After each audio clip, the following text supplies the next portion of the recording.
Here's another clip. This is pretty good. Do we have? People should check our Instagram thing. John Benjamin and Larry Murphy made a great graphic that we put up on our Instagram account. You know we have an Instagram account now. Did you know that, Matt? I was aware, yeah. It is in it. We retitled it. It's the Majority Report with Sam Seder. Our Instagram specialist was. I saw the Instagram specialist came in and cleaned house a little bit. Yes, they did. And if you head over there now it's a little bit cleaner, and each little morsel of Instagram is precious. We don't, but it's a very funny graphic that shows ostensibly a Fox News poll. Those who oppose taxing people over 10 million, those in favor, 70%. Those against, well, you'll have to find out. That's a little tease. But meanwhile, here is what was now? What is this? This is clip number what that you have up there? Oh, this is Maria Bartiromo, and she is on Fox News with Shannon Bream. That's her name, and Bill Hemmer. Is Hemmer sleepy today? I don't know. Sleepy's the euphemism. He's a little bit less loosey-goosey today. Okay. He's all right. Sometimes he gets a little bit. He has a real demeanor change these days. Anyways, here they are. They're talking about why you shouldn't tax wealthy people on their wealth. Here's the headline, Wall Street Journal. New Democratic agenda sure looks like government control over the means of production. So they went through Medicare for All, endorsed by 16 other senators. Kamala Harris had the line last week, let's eliminate all that, meaning the employer insurance. Yeah, because the new Green Deal, endorsed by 40 House Democrats. Guaranteed government job for all. Kirsten Gillibrand has tweeted in support of that. Vastly higher taxes. It's now being debated in the House Ways and Means Committee to raise taxes even higher. There's some of the headlines from that. Yeah, exactly. And when you're looking at Medicare for all, it's actually, as James Freeman says all the time, Medicare for none, because you're replacing private health insurance companies with a new self-payer, one-payer government assistance Medicare program. So that's, of course, that's socialism. And then pause it. Wait a second, but I'm not clear on why it's Medicare for none, or why it's self-payer. Because it's just like Venezuela. I get it now. Chicago politics. So that's, of course, that's socialism. And then the Green Deal, this is an idea where the government is in charge and the government is allocating resources to individuals. Everybody has the same. What does that do for productivity? We talked about that in the past. Why would you want to work really hard to think that you can, in fact, achieve success if you know that no matter what you do, it's all the same as the next person? It's hard to believe. And that Wall Street Journal piece also pause it. This is an interesting theory because we have seen worker productivity rise so exponentially over the past 30 years or so that 40 years that the minimum wage is about, if it followed productivity, would be somewhere in the low 20s an hour. So this concept of, and these are people, I got news for you,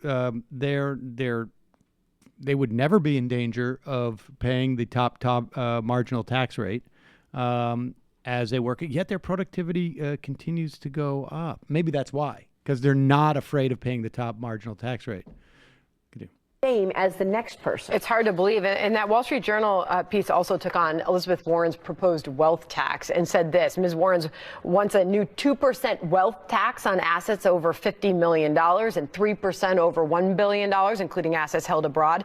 France recently junked its wealth tax because it was so counterproductive, and such a tax has never been levied in America. This is government confiscation merely because someone has earned or saved more money than someone else. Socialism? Yeah, exactly. I love the way they wrote that, actually. And it's true, it is confiscation. Because the truth is you could work your whole life, work really hard, achieve success, make money, and then get it taken away, confiscated by the government. These policies oftentimes lead to unintended consequences where people will actually see that they're being overtaxed, see that their money is being confiscated, and they will come up with various structures to hide income. And so at the end of the day, the government's not getting that revenue anyway. I'm talking about. Now, you know what's amazing about this? Here he is. She's a business news, right? And she is conflating wealth and income. Like they're going to hide their income because of a wealth tax. No, they would hide their income like they do now because of an income tax, which we also incidentally have. A wealth tax, I guess she's arguing that they'll hide their income. Well, the wealth, as long as we can see the wealth, or at least part of it, we'll get 2% of that wealth. I'd be happy to take a much more aggressive, punitive approach to that as well. So if the issue that she's concerned about is like lack of regulatory authority and investigative powers by the IRS to get that money, I think we could take care of that too. Tough on crime. Yeah, I'm tough on crime and tough on the causes of crime. Is there another area where they're like, oh, people might not follow these laws, therefore these laws shouldn't exist? Why would Like, you have are they 3 gonna say strikes that about- laws? People still shoplift. Exactly.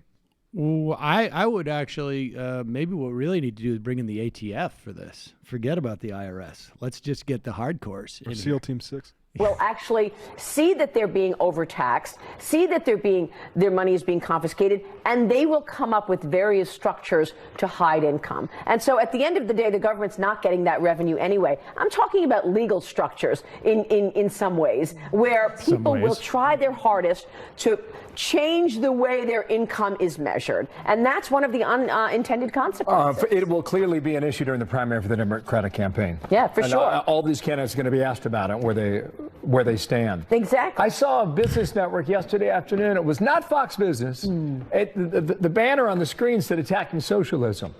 Attacking socialism. Attacking socialism with the president's face behind it to State of the Union. Now, segment was As a lot if better that's a than. bad thing. Well, I took a double take. A double take? I took a double take. No, he didn't take a double take. He took a double take. Can we just go back on that? I mean, no, this is getting petty here, but I just want To State of the Union. Now, segment was As a lot if better that's a than. bad thing. Well, I took a double take. He is so scared of socialism, he can't even talk right now. It's great. to. I don't know. Be that, or it could be Does something socialism else. come in a bottle? Well, maybe. Why does he drink? Well, there you have it. It is pretty funny though to hear them like read this off as if like they're almost like holding back laughter, and it just doesn't match up with the words when they're saying like proposing a 2% tax on wealth over $50 million. I think if it went for too much longer, they'd probably start crying. Well, I you know mean- what they say. We laugh to keep from crying. Of course, but when they deliver their stuff and they're attempting to make it sound bad and stupid, it can't help but resonate with people who just go, I'm not sure what's so funny about 2% on 50 million. Is that going to be They're relying on tone of voice to make the argument. exactly?